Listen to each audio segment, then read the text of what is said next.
Let us see and understand another example of non-market activities. You see here the farmers are producing for self-consumption.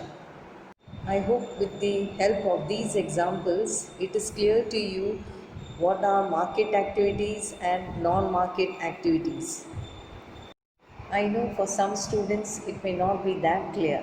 So I'll give you another example. On this slide, you see a lady taking care of her own child.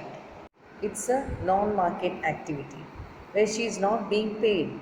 But had she been hired by somebody to take care of their child, because both father and mother ought to go for work, then the same lady you see is doing a market activity. The child's parents are going to pay a lump sum amount to this babysitter.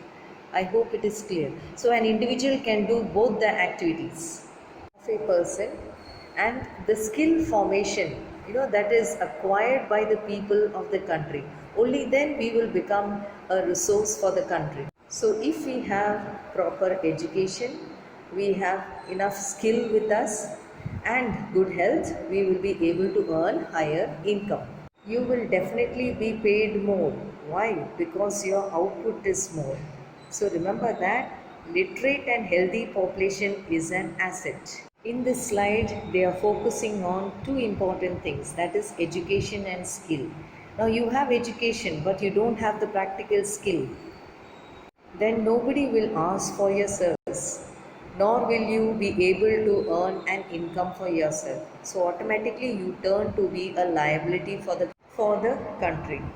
The quality of population has to be very good. Only then there will be development in our country and people won't be facing poverty. So literacy rate, skill formation and health all are important to become a resource for the nation. Here you can see the definition of what is literacy rate. The total percentage of population who can read and write, 7 years and above. Only at the age of 7 you are able to read and write any language with understanding. So from that age you are adding on to the literacy rate. To increase the literacy rate of the country, our government has introduced various programs, like you have Sarva Siksha Abhiyan. Let's now listen to more information about this Sarva Siksha Abhiyan.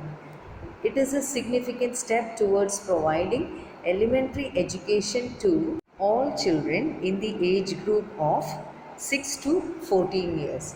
And remember, it is a time bound initiative of the central government in partnership with the states, the local government and the community for achieving the goal of universalization of elementary education.